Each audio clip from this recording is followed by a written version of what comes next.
Hola chicos, bienvenidos a otro video de MedGuys de histología. En este caso estaremos hablando sobre la polaridad celular y las modificaciones apicales. Antes de empezar a hablar sobre la polaridad celular, sería ideal entender un poco el concepto de polaridad. Cuando hablamos de polaridad desde el punto de vista físico, nos referimos a que hay ciertas cualidades específicas que nos permiten distinguir un polo de otro. En el caso de las células epiteliales, debido a su agrupación en el epitelio, ellas toman formas geométricas y se le describen entonces tres polos o tres regiones. Tenemos la región apical, que es la que se orienta hacia la superficie externa o hacia la luz de la cavidad. Tenemos la región lateral, que es la que confina con la célula vecina. Y tenemos la región basal, que es la que se encuentra apoyada sobre la membrana basal y orientada hacia el epitelio o el tejido conjuntivo, Entonces, cuando hablamos de la polaridad celular, nos referimos a que en cada uno de estos polos que acabamos de mencionar hay características bioquímicas, morfológicas y funcionales diferentes, que están relacionadas también con la función que va a cumplir esta célula y por ende el epitelio, ya que recordemos que el epitelio va a estar formado por un tipo celular específico que le va a permitir cumplir su función. Ahora bien, el día de hoy estaremos viendo las modificaciones de la región apical, las cuales están conformadas por las microvellosidades, los estereocilios y los cilios. Ahora bien, iniciemos hablando de las microvellosidades. ¿Qué son? Son unas prolongaciones digitiformes de la membrana plasmática apical. Ya hablamos de que en la región o polo apical es el que está ubicado hacia la luz de la cavidad. Entre sus características generales tenemos que se desarrollan en aquellas células epiteliales cuya función principal es la absorción. Por eso la cantidad y forma de estas microvellosidades va a estar directamente en relación con la capacidad de absorción de la célula y por ende del órgano. Es por esto que las células cuya función principal es el transporte de líquidos y absorción de metabolitos poseen abundantes microvellosidades que van a estar altas y muy juntas. Como un ejemplo tenemos el epitelio de revestimiento del intestino delgado, que se caracteriza por presentar microvellosidades seriadas que en este órgano en específico reciben el nombre de chapa estriada o ribete en cepillo. De hecho, aquí las pueden ver, este es un corte de intestino delgado, observamos las células cilíndricas simples que hacia la luz, es decir, hacia esta franjita blanca que ven en el medio, hay un borde eosinófilo que es bastante uniforme, que parecen como unos pelitos, esas vendrían siendo las microvellosidades. Y entre otras de sus características están que no son móviles, pero presentan un movimiento pasivo debido a la contracción del velo terminal. El velo terminal lo veremos en la siguiente lámina, que es en la composición molecular de las microvellosidades. Hablemos ahora de la estructura molecular de las microvellosidades. En un corte longitudinal como este que tenemos en la imagen, podemos ver que en el interior de ella hay unas líneas verticales de color verde que parecen unas lianas, que realmente son microfilamentos de actina dispuestos en haces. Recuerden que la actina es una proteína que ya vimos cuando hablamos de célula. Ahora, estos microfilamentos se encuentran asociados entre sí por dos proteínas asociadas a la actina, que son la fascina y la fimbrina.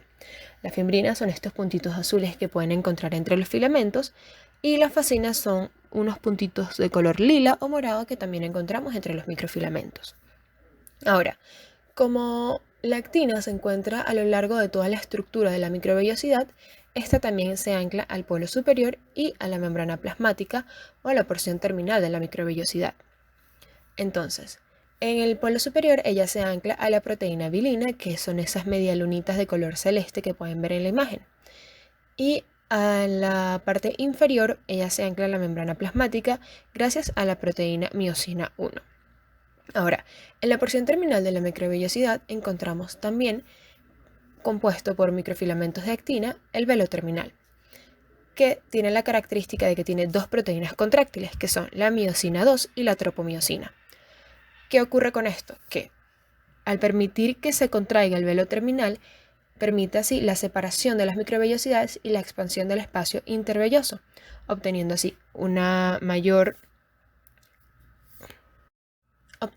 también la expansión de la superficie de absorción y de la capacidad de absorción. Como ejemplo le coloqué esta pelotita de colores de pelitos, que no sé si la llegaron a tener cuando eran pequeños, que ustedes la exprimían o la presionaban y veían que ella se expandía y los pelitos se separaban.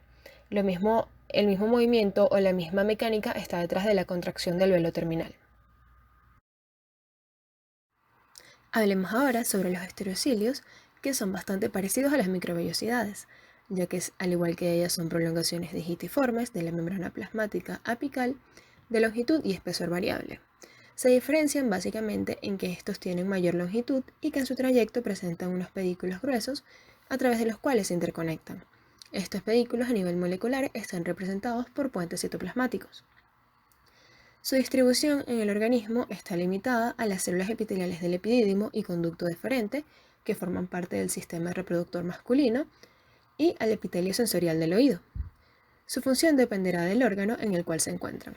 En el testículo es de absorción y en el epitelio del oído funcionan como receptores sensoriales. Con el microscopio de luz, los estereocilios se aprecian como unas estructuras alargadas dispuestas en penachos en la superficie apical de la célula. Y también como característica, al igual que las microvellosidades, tenemos que son inmóviles pero presentan movimiento pasivo debido al flujo de líquido en el sistema genital o a la vibración de la endolinfa en el oído interno.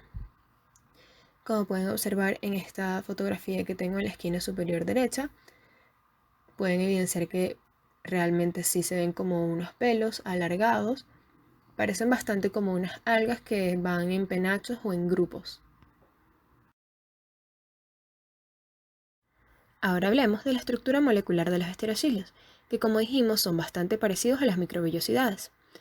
Y al microscopio electrónico se observa de igual forma que también tienen microfilamentos de actina dispuestos en haces, que están unidos también por proteínas asociadas a la actina. Pero estas proteínas son diferentes, ya que se unen a la membrana plasmática a través de la proteína ercina, cuando en las microvellosidades es a través de la miosina 1. Además contienen la proteína alfa-actinina, la cual es una proteína formadora de puentes, que son estos puentes citoplasmáticos en color azul, que se ubican a nivel de los pedúnculos y en la base.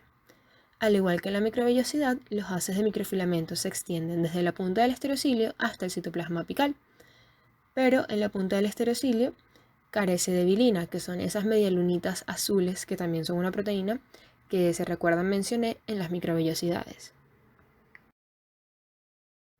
Hablemos de los kinetocilios, la última modificación apical que veremos, que son unas prolongaciones digitiformes móviles de la superficie apical de las células. Entre sus características generales está que son modificaciones relacionadas con la función de protección. Se observan en el epitelio de las vías respiratorias y en la trompa uterina. ¿Y qué función cumplen acá? Bueno, los cilios en las vías respiratorias se encuentran bañados por moco y barran al moco y partículas atrapadas en él hacia la orofaringe para que sean deglutidas.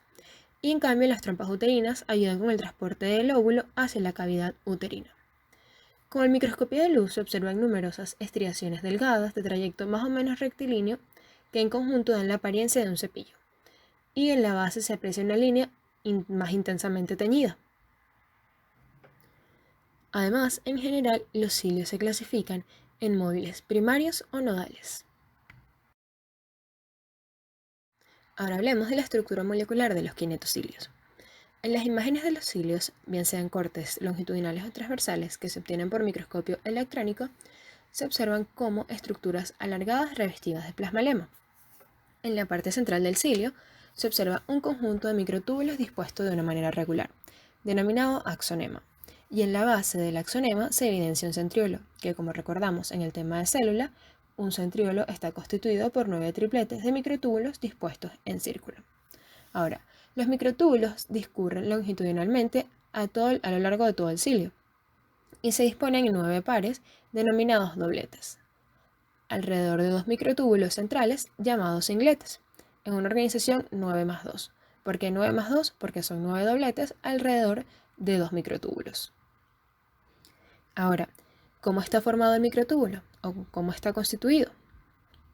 Ahora, ¿cómo está constituido el microtúbulo? Bueno, está constituido por 13 protofilamentos dispuestos en sentido circular, alrededor de un pequeño espacio central, que es el lumen o la luz. Y un protofilamento consiste en la sucesión de dímeros, es decir, que están compuestos por 2 unidades de tubulina alfa y tubulina beta, que también la vimos cuando hablamos de célula.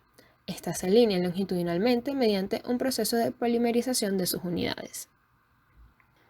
Ahora bien, la longitud de los microtúbulos es variable, depende de la cantidad de subunidades de tubulina que se acoplen o desacoplen de sus extremos positivos o negativos. Ahora que ya sabemos cómo está constituido un microtúbulo, veremos ahora cómo está constituido cada par de microtúbulos. Entonces, cada par de microtúbulos está compuesto por un microtúbulo A completo con sus 13 protofilamentos y un microtúbulo B o hemimicrotúbulo que se une al A y tiene su pared incompleta porque tiene solo 10 protofilamentos. Estos se unen o se relacionan a través de la anexina. Ahora, estos microtúbulos periféricos, porque recordemos que en el axonema tenemos 9 dobletes periféricos alrededor de un doblete central, estos dobletes periféricos se relacionan de la siguiente manera.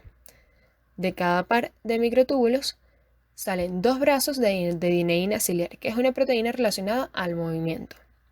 Entonces, estos parten del microtúbulo A al par de microtúbulos contiguo y constituyen una conexión temporal de los dos microtúbulos. Ahora, ¿cómo se relacionan los pares de microtúbulos periféricos con el par central? Bueno, el par central de microtúbulos se encuentra rodeado de una vaina proteica. Desde los pares de microtúbulos periféricos parten hacia ellos unas proteínas de enlaces radiales, que son esas naranjitas que ven allí en la imagen. Ahora, hablemos un poco sobre el movimiento ciliar. El movimiento ciliar está dado por dos pasos. Un primer movimiento anterogrado rápido, denominado golpe efectivo, y un movimiento de retorno lento, donde el cilio o kinetocilio se torna flexible, se dobla lateralmente y se denomina golpe de recuperación. Este es un movimiento bastante similar al de las algas moviéndose por el mar hacia adelante y hacia atrás. Y este movimiento específico o este ritmo de movimiento recibe el nombre de ritmo metacrónico en el caso de los cilios. Y como recordarán, cuando hablamos de las características generales, en la clasificación teníamos los cilios móviles, los cilios primarios o monocilios y los cilios nodales. Los cilios primarios son proyecciones únicas que se encuentran en las células eucariotas y que tienen la función principal de ser receptores sensoriales. Y en el caso de los cilios nodales, ellos se encuentran en el disco embrionario bilaminar y tienen una importante función durante el desarrollo, ya que estos establecen la simetría izquierda-derecha de los órganos internos. Cabe destacar como característica común que estos tienen una organización o constitución axonémica de 9+0, a diferencia de los cilios móviles que recordemos tienen una organización axonémica 9+2. Además, estos dos últimos cilios también son inmóviles. Esto fue todo por este video, chicos. Nos vemos en uno próximo.